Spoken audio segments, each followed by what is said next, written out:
사도신경으로 우리의 신앙을 고백하며 6월 25일 금요일 12예언서 기도회 시작하겠습니다. 나는 전능하신 아버지 하나님 천지의 창조주를 믿습니다. 나는 그의 유일하신 아들 우리 주 예수 그리스도를 믿습니다. 그는 성령으로 잉태되어 동정녀 마리아에게서 나시고 본디오 빌라도에게 고난을 받아 십자가에 못 박혀 죽으시고 장사된 지 사흘 만에 죽은 자 가운데서 다시 살아나셨으며 하늘에 오르시어 전능하신 아버지 하나님 우편에 앉아 계시다가 거기로부터 살아있는 자와 죽은 자를 심판하러 오십니다. 나는 성령을 믿으며 거룩한 공교회와 성도의 교제와 죄를 용서받는 것과 몸의 부활과 영생을 믿습니다.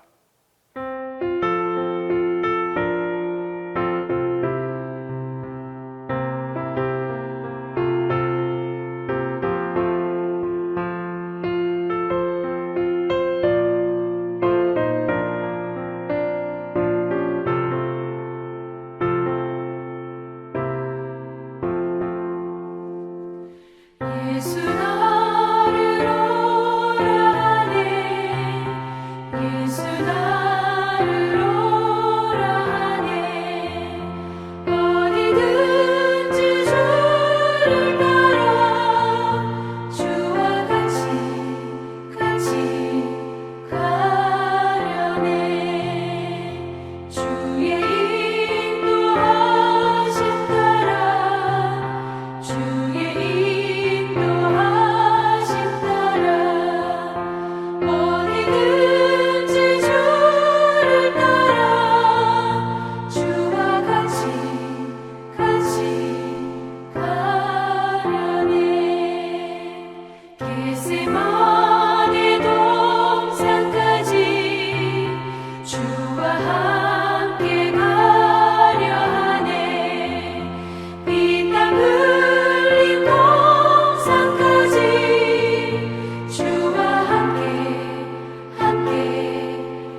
이 새벽에 우리에게 주신 하나님의 말씀은 오바댜 1장 17절에서 21절입니다.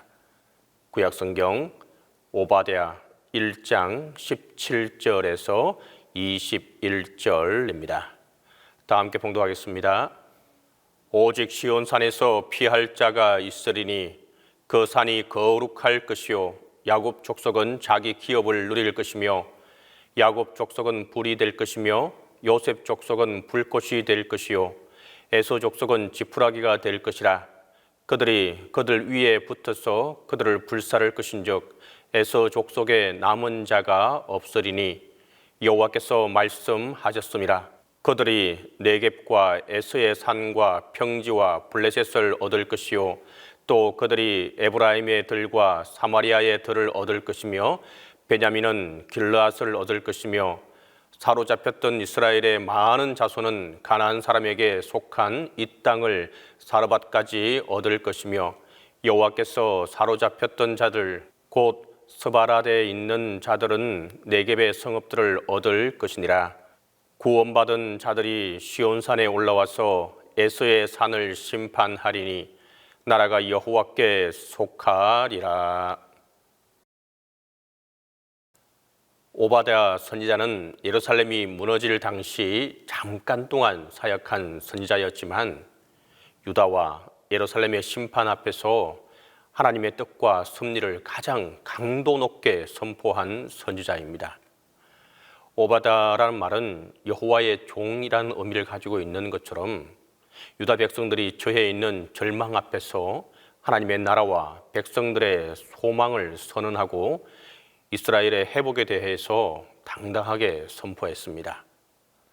오바댜서는 구약 성경 중에서도 단 한 장으로 끝나는 가장 짧은 예언서입니다. 그러나 이 한 장 안에는 에돔의 타락에 대한 심판과 백성들에 대한 회개 촉구와 하나님의 구속 역사가 분명히 소개되고 있습니다. 당시 에돔은 유다가 멸망할 때 주변 나라들과 힘을 합해서 유다를 향하여 불의를 행했습니다. 에돔이 볼 때 유다 백성이 하나님의 심판 앞에 있는 유다를 버려야 살 수 있는 것으로 생각했기 때문입니다. 그러나 유다를 버리는 것은 하나님을 버리는 것이고 예루살렘을 버리는 것은 하나님의 주권적인 역사를 외면하는 것이었습니다. 우리는 이기는 자의 편에 서는 것이 아니라 하나님의 주권적인 역사의 편에 서야 하는 것을 분명히 알아야 합니다. 강한 자, 큰 자와 손을 잡아야 사는 것이 아니라 지금은 약하게 보여진다고 해도 하나님과 함께하는 사람과 손을 맞잡아야 합니다. 돈과 명예와 권력의 편에 줄을 서야 큰 일 하는 것이 아니라 믿음과 순종과 겸손의 편에 설 줄 알아야 하나님의 은혜와 평강을 누릴 수 있는 것을 우리는 분명히 알아야 할 것입니다.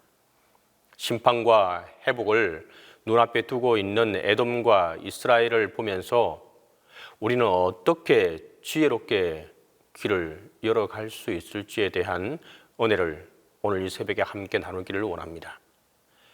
에돔이 하나님으로부터 심판의 채찍을 맞게 되는 것은 먼저 교만 때문입니다. 자기에게 있는 힘을 자기 과시와 자기 자랑의 도구로 삼는 것은 하나님 앞에서 실수하는 것입니다. 우리의 미래의 비전 성취는 내게 있는 힘과 경력에서 나오는 것이 결코 아닙니다. 하나님의 은혜와 평강을 통해서 나온다는 사실을 기억하시기 바랍니다. 우리 인생의 행복은 나에게 있는 좋은 조건과 환경과 능력에서 나오는 것이 아니라 하나님의 도우심과 인도하심과 보호하심을 통해서 이루어지는 것입니다. 그런데 에돔은 자기에게 있는 것을 자기 과시와 자기 능력의 상징으로 보다가 결국 심판을 받게 되었던 것입니다. 하나님은 교만한 사람을 싫어하십니다. 교만은 하나님께 대하여 대적하게 되고 교회와 성도에게 상처를 주기 때문입니다. 교만은 화목을 깨고 화평을 무너뜨리며 평강을 삼켜버립니다. 그래서 하나님은 교만한 사람을 심판하는 것입니다. 에돔에 대한 심판은 대단히 강도가 높은 것이었습니다. 하나님의 백성이 하나님의 심판을 받고 있을 때 하나님의 입장에서 세상의 힘과 함께 심판에 참여하는 것은 교만입니다. 그래서 하나님께서는 에돔을 심판하게 된 것입니다. 그런데 이스라엘에 대해서 소망의 길이 열어져 있지만 에돔에 대하여는 피할 길이 없다고 오늘 말하고 있습니다. 에돔은 결국 세상의 힘에 도움을 입었다가 세상의 힘에 의해 재앙을 만나게 되었습니다. 이것이 교만한 사람의 종말의 결과입니다. 이스라엘 백성들이 출애굽하는 과정에서 홍해를 만나 피할 길이 없을 때 바로 왕은 이스라엘 백성들이 갇혔다고 생각했습니다. 그러나 하나님은 이스라엘 백성들에게 홍해를 열어 구원하시고 애굽 군사들에게는 홍해를 닫아 바닷속에 가두어 수장시켰습니다. 하나님의 백성들이 가는 길에는 거침이 없고 갇힘이 없는 것입니다. 도리어 하나님의 능력과 구원을 볼 수 있는 간정과 체험의 기회가 되는 것입니다. 에돔은 이스라엘 백성들이 하나님의 심판을 받을 때 세상의 힘과 손을 잡고 이스라엘을 치는 것은 환난당하는 하나님의 백성을 보면서 자기를 깨닫기보다는 도리어 세상과 짝하는 행동입니다. 이것이 마치 지혜로운 것 같고 지각이 있는 판단 같지만 그것은 매우 어리석은 일입니다. 우리의 형제가 환난을 당하면 방관하지 말고 도와주며 나에게도 영적인 도전이 되고 깨달음이 되어야 합니다. 남이 잘못되는 것을 보고 기뻐하거나 비웃거나 조롱하는 것은 그 재앙을 내게로 불러들이는 행동입니다. 매사에 불만과 부정적인 생각을 습관적으로 가지고 있는 사람은 결국 자신에게 부정적인 종말이 온다는 것을 분명히 알아야 합니다. 남의 불행을 나의 행복 조건으로 삼는다면 내게 불행을 불러들이는 것입니다. 우리는 우리 주변에서 일어나는 모든 일들이 나와 상관이 없는 것처럼 무관심해서는 결코 안 됩니다. 도리어 그것이 내게 깨달음이 되고 도전이 되어 하나님 앞에서 믿음의 선한 삶을 회복하고 또한 주님을 따라가는 기회를 삼아야 하는 것입니다. 자기 중심의 교만과 세상의 힘과 손잡는 것은 결국 불신앙에서 오는 것입니다. 내가 가장 잘 아는 경험에서 불순종이 오기가 쉽고 내게 전문성이 있는 지식이 있을 때 불신앙을 가져가기가 쉽습니다. 왜냐하면 나의 경험과 지식이 하나님의 은혜 위에 올라가 버리기 때문입니다. 우리는 가끔 가장 자신 있는 실력 때문에 가장 은혜를 못 받을 때가 있습니다. 그래서 언제나 처음 사랑, 처음 믿을 때의 순전함을 우리가 기억하고 지켜나가야 하는 것입니다. 그것이 바로 믿음의 산에 오르는 것입니다. 믿음만이 살 길이기 때문입니다. 아무리 무서운 바이러스가 몰려온다고 해도, 아무리 두려운 세상의 유혹이 나를 흔든다고 해도 믿음의 산에 오르면 피할 길이 있는 것입니다.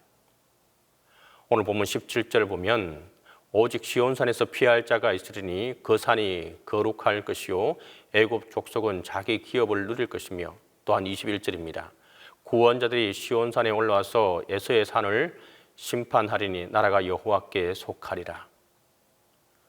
우리는 남은 자가 되어야 하고 하나님께 속한 사람이 되어야 합니다. 그리하면 우리에게도 회복의 길이 열려지고 응답과 성취의 문이 열려질 것입니다. 최악의 상황에도 하나님께서는 최선을 우리에게 열어주시는 것입니다. 불행의 늪에 빠져 있다고 해도 행복의 문은 열릴 것입니다. 모든 것을 다 잃어버린다고 해도 얻을 것이 있고 손에 쥐어진 것이 있습니다. 이것이 바로 하나님의 은혜입니다. 믿음의 산 시온에 오르면 남은 자가 됩니다. 다시 말해서 구원을 얻는 자가 된다는 것입니다. 모든 것을 빼앗겼다고 해도 믿음만 가지고 있으면 새로운 것으로 채워지게 됩니다. 이것이 바로 믿음의 힘입니다. 자기 중심의 교만을 버려야 합니다. 남의 잘못되는 것을 보고 비웃기보다는 나의 잘못을 보아야 합니다. 그리고 믿음의 산 시온에 올라가야 하고 그곳을 바라보아야 합니다. 이때부터 새로운 시작의 길이 우리에게 열려지게 될 것입니다. 성도 여러분, 시온의 하나님을 바라보고 그곳으로 발걸음을 옮기는 자에게 회복의 은혜와 구원의 은혜가 오늘 이 새벽에도 함께하게 될 것입니다. 함께 기도하겠습니다. 이 시간 우리가 함께 기도할 제목은 첫 번째로 우리의 피할 곳은 오직 하나님이심을 알도록 우리가 함께 기도하도록 하겠습니다. 두 번째로 동신교회의 많은 성도들 중에 몸도 마음도 불편하고 힘들어하는 분들이 참 많습니다. 그들의 건강과 회복이 함께 할 수 있도록, 그리고 그 마음의 평안함이 함께 할 수 있도록 기도하도록 하겠습니다. 세 번째로 교육부서 아이들의 신앙이 예배를 통해 다시금 성장해 나갈 수 있도록 함께 기도하도록 하겠습니다. 네 번째로 가난과 흉년으로 고통당하는 북한 동포들을 구원하여 주십시오 하고 우리가 함께 기도하도록 하겠습니다. 이 네 가지 기도 제목 가지고 함께 기도합니다. 주님, 지난밤도 주님의 보호하심 속에 편히 잠을 청하게 하시고 이 새벽에 주님께 나오게 하시니 감사합니다. 주님, 코로나로 인해 모든 것이 위축되고 있는 현실입니다.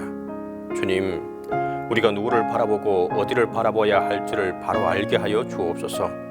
오직 주님만이 우리의 피난처이심을 기억하는 이 새벽이 되게 하여 주옵소서. 그곳에 회복의 역사가 함께 있고 구원의 역사가 함께함을 기억하며 따라가게 하여 주옵소서. 주님, 동신교회 성도들을 지키시고 보호하여 주옵소서. 육신의 질병으로 고통 중에 있는 성도들이 있습니다. 수술 후 회복을 기다리는 성도들도 있습니다. 주님, 간곡히 기도하고 기도하오니 그분들의 아픈 육신과 마음을 치유하여 주시고 회복게 되는 은혜를 베풀어 주옵소서. 그리하여 교회에서 다 함께 만나 주님을 예배할 수 있는 그날이 속히 오게 하여 주옵소서. 주님, 동신교회의 교육부서를 위해 기도합니다. 코로나로 인해 오랜 시간 교회에서 예배를 드리지 못하다가 이제 대면 예배를 드리고 있습니다. 우리 아이들의 신앙을 다시 회복시켜 주시고 이전보다 더 굳건한 신앙이 그 마음속에 자리 잡을 수 있도록 인도하여 주옵소서. 먼저는 아이들의 부모들의 마음에 불안감을 제거하여 주시고 아이들을 안심하고 교회로 보낼 수 있도록 그 마음의 평안함을 허락해 주옵소서. 아이들을 인도하고 가르치는 각 교육부서의 교육자들과 선생님들에게 새 힘을 부어주시고 지치지 않도록 하여 주옵소서. 이때가 진정으로 교육부서의 부흥의 시기인 것을 인지하고 힘있게 나아갈 수 있도록 하여 주옵소서. 아이들이 예배를 통해 하나님과의 깊은 만남이 있게 하시고 성령께서 그 아이들의 마음을 어루만져 주옵소서. 주님, 우리 민족을 사랑으로 보호해 주신 은혜를 감사드립니다. 지난날 비참했던 6.25를 상기하면서 이 새벽에도 주님 앞에 나왔습니다. 비극적인 사건을 저희들은 이미 망각의 뒤안길로 접어든 채 주님께서 주시는 교훈을 잊고 살아갑니다. 지난날을 용서하여 주옵소서. 이 나라가 여러 가지 문제로 아직 주님이 원하시는 평화로운 나날을 보내고 있지 못합니다. 믿는 자들이 먼저 주님 앞에 회개하지 못한 것을 용서하여 주옵소서. 먼저 완악하고 교만한 마음을 버리고 역사의 주관자 되시는, 역사를 주관하시는 하나님 앞에 고개 숙일 수 있게 하여 주옵소서. 기도하는 신앙을 회복하도록 믿음을 허락하여 주옵소서. 우리 민족을 긍휼히 여기사 주님 앞에 참여하는 민족이 되게 하여 주옵소서. 약한 자를 강하게 붙잡아 주시는 주님을 믿기에 이렇게 믿는 저희가 먼저 주님 앞에 나왔습니다. 남과 북으로 갈라진 이 민족을 하나 되게 하여 주시고 서로 을사안고 감격하며 주님께 뜨거운 감사를 드리는 민족이 되게 하여 주옵소서. 아직도 이북에서 신음하는 동포들의 눈물을 보실 줄 믿습니다. 북한 땅에서 생명을 다하여 눈물로 기도하는 동포들의 부르짖음을 돌아보아 주시옵소서. 라합의 집에 매여 있는 붉은 줄처럼 날마다 기도로 붉은 줄을 메고 있는 우리 동포들의 간절한 외침에 응답하여 주옵소서. 소리쳐 찬송할 수 없고 눈물 뿌려 기도할 수 없는 그 기막힌 현실을 주님께서 보고 계시오니 사랑과 긍휼의 주님이시여 이 백성을 굽어 살펴 주옵소서. 주님, 북한 동포들의 아픈 사정, 특별히 비건으로 너무도 굶주리고 힘들어하는 나날을 보내고 있음을 주님께서 하실 줄 믿습니다. 그들에게 하라속히 주님의 은혜를 베풀어 주시사 그 기근으로부터 해방하고 또한 회복될 수 있도록 하나님의 은혜를 베풀어 주옵소서. 주님, 이 새벽에 또한 담임 목사님을 위해서 기도합니다. 담임 목사님의 영육 안에 강건함을 붙들어 주시고 주님의 크신 은혜를 베풀어 주시사 목회에 나가시는데 어려움 당하지 않게 하시고 주님의 크신 손으로 붙들어 주옵소서. 말씀 전가하실 때 지치지 않게 하시고 하나님의 말씀을 대언하실 때 온전히 그 말씀을 증거할 수 있도록 힘을 주시고 성령께서 함께해 주시옵소서. 이제는 주님께서 가르쳐 주신 기도로 기도에 마치도록 하겠습니다. 하늘에 계신 우리 아버지, 아버지의 이름을 거룩하게 하시며 아버지의 나라가 오게 하시며 아버지의 뜻이 하늘에서와 같이 땅에서도 이루어지게 하소서. 오늘 우리에게 일용할 양식을 주시고 우리가 우리에게 잘못한 사람을 용서하여 준 것 같이 우리 죄를 용서하여 주시고 우리를 시험에 빠지지 않게 하시고 악에서 구하소서. 나라와 권능과 영광이 영원히 아버지의 것입니다.